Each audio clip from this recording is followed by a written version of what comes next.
The More Dakka Orks have been catching a lot of flack in the Warhammer 40K universe. Tournament organizers decided to ban them at a lot of events across the world. Is this a justified reaction? Should we be banning a detachment and protecting our players from bad detachments that are just too strong? Or is this an overreaction? And maybe just good players got their hands on these and performed very well. Stay tuned and locked in. This is Ops, episode 41, while we talk about more Dakka Orks today.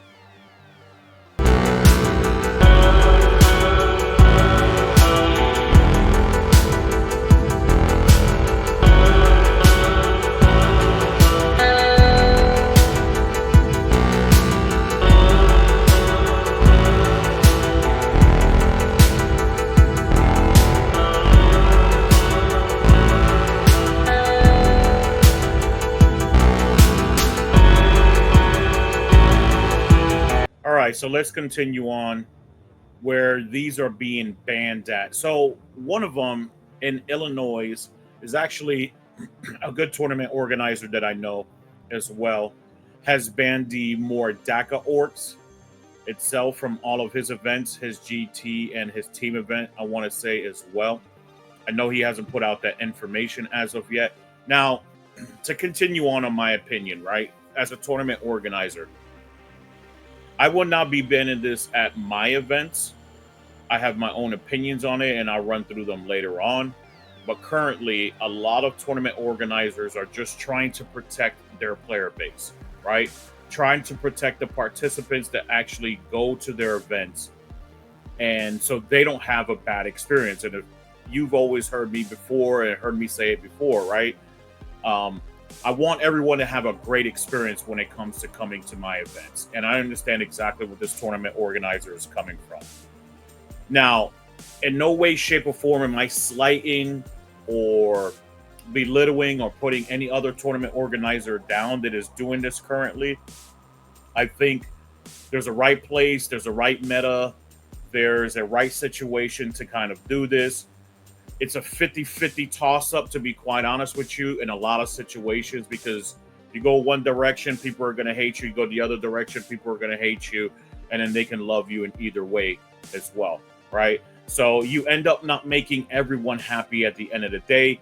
Probably more so if you don't allow it, you ban it, you end up making those individuals, the ones that cry too much and complain, a lot happier than the bases that are actually playing the actual orcs, things like that. Not because they're biased, and a lot of them are going to be biased, right? I can't speak for other people when it comes to all this stuff, but because a lot of people just want to play their armies, right? And a lot of people are not good at playing their armies.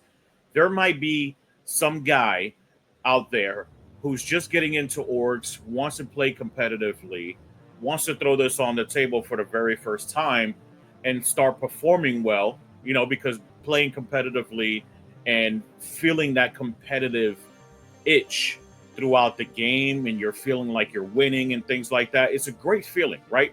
We've all felt that. It's a euphoria that fills us with happiness and appreciation and things like that for how well we're performing on the tabletop, especially with our army. So it can help out newer players kind of get a good hope. It could also give them false hope as well with those armies, right? There's an alternate spectrum for all of these. For those of you who like to tic-tac, point and break things down, we all know this is semantics at the end of the day. You can go one direction and go another direction, and it really doesn't matter. It's going to make somebody sad. It's going to make somebody happy. Ultimately, right, you got to follow what's going on at those events. Those tournament organizers actually want to ban these things, and it just can't happen at those events. All right. Tournament organizers are trying to protect their player base, make sure that they have a great experience when they're coming out to their events. It really sucks when you play against the game and you're a newer, here's the alternate spectrum of it, right? If you're a newer player and you go against More Dakka Orks, it can be a very bad experience, but that can be said for any army. So not to get into semantics and really back and forth on the little things on this, right? If you're banning it, you're banning it. If you're not, you're not. your meta and your event's going to have to live with that. And hopefully GW comes out with an answer pretty soon, right? That way we don't have to be put in this position. And that's what makes it a very tough and difficult position to put tournament organizers like myself into, is that we have to decide what's best for the community, right? We're not the designers. We don't work for Games Workshop. A lot of the people who actually do this have no idea what Games Workshop is doing in the background, what they intend to do, things like that, right? So just try to do your best. Try to do your best by your community and try to do what you can. As a player as well, if you feel like it's broken, don't bring it to the events if you actually play this army. I've been seeing a lot of people chirping lately in a lot of different chats that do play the army. And I'm like, hey, I'm not bringing it. It's going to be too egregious. It's going to be too OP for people to enjoy themselves. I'm going to end up being that guy, that girl, whatever that situation might be. Or I'm just going to end up being that person, that bad person, right? So this is getting banned. It is what it is. There's really not much that we can do with it. Also, over the pond at Alpine Cup, the Leo Ben 40K, April 24th through the 27th of this year, are not going to allow the Ork Codex either until GW specifies in one direction what it is. As a healthy reminder to my community, right? You can be the best player in the world and perform very well, probably with any list. But that's not a blanket statement for every single player in the world. All right? You could pick up an army. It could be a net list, exactly what might have won at a GT 2 weeks ago. You take it, you run it, you don't perform as well with it. As we saw, and I'm going to break down as well, we just had Adepticon over the weekend. Adepticon the Orks didn't even crack the top 5 at Adepticon. Over 300 people at this event. All right? There were other armies that were performing a lot better. I want to educate the community. Just because something looks egregious, because everybody's crying about it and complaining about it, doesn't necessarily mean that they are right. It also doesn't mean that they are wrong. Okay? There are other factions currently that are very, very strong as well. And this is not to point fingers at other things and to deter you from hating or having a disdain or dislike against More Dakka, or just simply to protect More Dakka. The facts are, Ynnari is a very strong list. It's a very strong army as well, very strong detachment. Ultramarines, with their double oath, is a very strong detachment as well. Guard is a very strong detachment. We just saw Custodes win WCW over the holidays, right? Do we consider that a strong detachment as well? OP detachment as well, where no one can beat them with that particular army? Ynnari didn't even win over the weekend. Have been performing very well, but haven't won a lot of events. World Eaters have been performing very well also. Haven't won any events over the weekend, but have been performing very well. Do they deserve a nerf as well? Right? So this gets to a crazy dichotomy where you get into this situation, like which army should be nerfed, which army shouldn't be nerfed. I think that ultimately GW needs to take a look at everything, continue to allow the data to percolate, right? There are different levels to this, man. Different levels of players. If I crack open a World Eaters army and put it on a tabletop and someone else has never played it before, it's going to be a different outcome. Same list, same event, same everything. You can give them my same opponents and it's going to be a different outcome, right? So it's all based on the pilot at the end of the day. It really is. And yes, you have to protect the players from those type of players, those professional, expert level players, where they can take this list and make it super strong, make it way more OP than it would in my hands, let's say, for example, right? But that's not to say that these armies should be particularly nerfed, in my own opinion.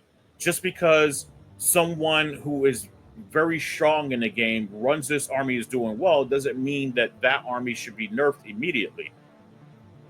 That individual knows how to play the game very well. That individual knows how to play that army very well. Excuse me. They practice a lot. They played in to a lot of people, went into a lot of tournaments, things like that. Or ultimately, like you'll see in a lot of situations in the world of Warhammer 40K, people are just smart. They pick up things very intelligently. They break it down. They look through the stratagems. They talk to their friends, things like that. Gives them the opportunity to be even better player on top of practicing, right? So this is going to be a continuous crazy thought that is going on throughout the community. People are going outright that 40 orcs are just breaking the meta right now, being the strongest. But as you're going to see right now,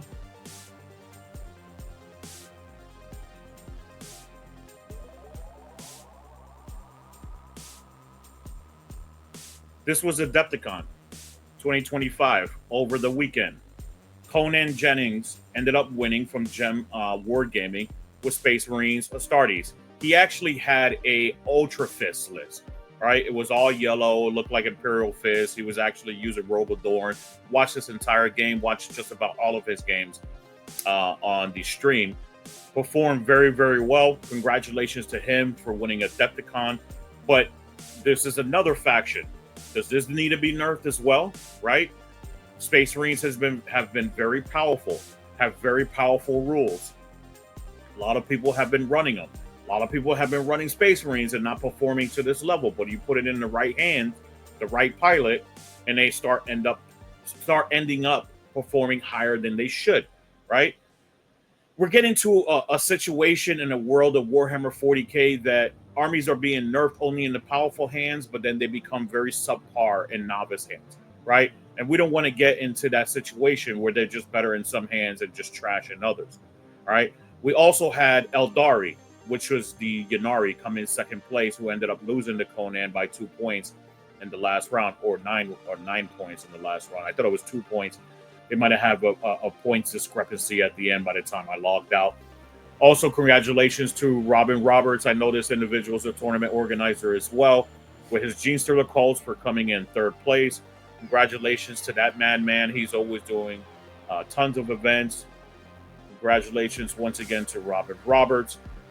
We also had Chaos Demons. Chaos Demons are in a very powerful place, right? Shadow Legion, Be'lakor is very strong right now. Does that deserve to be nerfed, right? They just got nerfed in their other detachment. That they deserve another nerf, right? Let us collect this data. See how powerful it is. See if it's truly OP. And it's not a bunch of people just having a knee-jerk reaction because they see sustained 2s. A lot of those models in Orks hitting on 6s, hitting on 5s, right? So that doesn't help your case. Obviously, it helps you when you're doing crit hits and sustained 2s on your crit hits. But you got to get to that point first. You got to roll 6s. And then you got to roll the wound as well. And then if you're shooting with Ludas and they're not on an objective marker, yeah, they have innate rerolls to wound if you're an objective marker, 1s to wound if you're not, right? That helps out because your ballistic skill 6. Even if you put a bonus on that unit to the ballistic skill, they're still going to hit on 5s, right?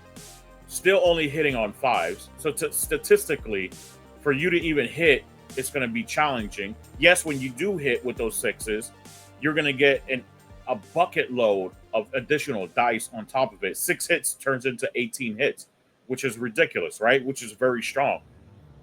I played against More Dakka over the weekend just to see what everyone was complaining about, right? I threw on the tabletop my World Eaters just to kind of try them out again. And I had my friend play the More Dakka with my list. We're actually going to try it out again on Thursday just to see what everybody is really concerned about. I only ended up losing by 2 points. Now, that's because it was situational. There were some situations in there. I was mostly sitting down and doing a coaching and teaching session. But next couple games, once he starts getting comfortable, I'm going to take off the pillow gloves, and then we'll start doing it for real. And I might end up beating that individual. You never know, right? I'll let you know in the future how that ends up going. But They don't seem, when you're on the receiving end, they don't seem to be super OP as of yet. But obviously, I haven't played against someone who is an amazing pilot, put it in their hands and to see how they're doing with that particular army. But as you can see, Chaos Demons as well. You put them in the right hands, Chaos Demons, Be'lakor can do very well. World Eaters came in 5th place. So top 5, Orks didn't even crack it, right? World Eaters are in there as well. Congratulations to Christian Vale for performing so well. I also shout out to him. I know they were on stream. They were talking about how it was just great seeing a World Eaters player, a very good World Eaters player, and how they play is just a different type of game just to watch World Eaters player play a good game, right? So kudos, shout out to Christian for getting kudos on stream and for doing so well with World Eaters. And then Matthew Root, right? With Orks, came in 6th place with Orks, only ended up winning 1 game. A lot of high scoring games, obviously 78 points, 85 points, and 45 points was some of his lowest scoring ones throughout the event. But it only came in 6th place. And there's only 1 Ork player, right? In the 3 Ork players in the top 10. And just as many Chaos Demon players as well. Eldari, not so much, because Eldari is very fragile, right? People know that. They're a glass hammer. Orks are very, not as fragile, but they're fragile as well.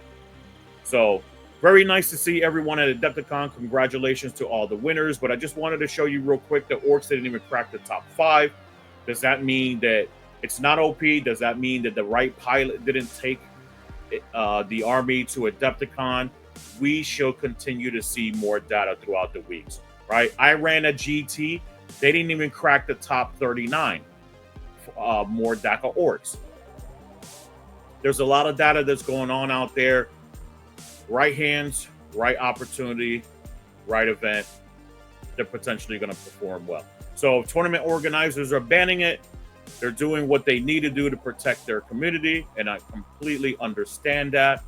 Hopefully Games Workshop drops something very soon just to let us know exactly what's going on. But I wanted to let you know my own personal opinion. I will not be banning it at any of my events. I would rather educate people, help people before the event, giving them tactical, strategic experience and opinions on how to deal with those particular lists, just like I would for a Ynnari player, just like I would for a Chaos Demons player. And this is versus these individuals, right? And just like I would versus a Ultramarines player as well, or just a vanilla Space Marines player. But yeah, there's a lot of things going on with the community right now with the new More Dakka Detachment. It's a lot of people are complaining, a lot of knee-jerk reactions, very strong, very OP. We shall see what Games Workshop is going to do in the next couple of weeks. Adepticon just finished up, so we assume that we're going to see a quick patch within the next week or two. Hopefully it comes out before my RTTs. If it does, if it doesn't, regardless, is being used for those events, for whatever it might be. But hopefully you're enjoying yourself while you're playing the More Dakka currently, while it's still legal, depending on what state or what event you might be going to. But I wish you the best in your endeavors. I know there's a lot of other Ork detachments that can continue to perform well as well. Green Tide, Bully Boys is still personally one of my favorites. I like running a bunch of Mega Noms, elite style type Orks. So who knows? Maybe I end up taking Mega Noms to ATC and end up winning Best General again with Orks, not again with Bully Boys, but you know what I mean. So it would be a fun time. Hopefully I get to see other people throughout the weeks performing very well with Orks and to continue with that. Do I want to continue to see this happen in our meta? No, absolutely not. I don't want to see a detachment that's just too OP, everyone's complaining about, that just shouldn't be there. There needs to be an official announcement that needs to come out that either they nerf or, hit it, the More Dakka detachment, or they just stay to the community, hey, this is going to continue to stay here till we collect more data. We don't believe it's actually more powerful than everything else. Just enjoy your toys, right? So we shall see what's that going to lead to in the future. Either way, hopefully you're enjoying yourself. And as always, make sure to like, share, and subscribe. Thank you so much to everyone who watched to the very end. Have a wonderful day. Onslaught Gaming 40K, where victory is just a strategy away. And most importantly, don't forget, war!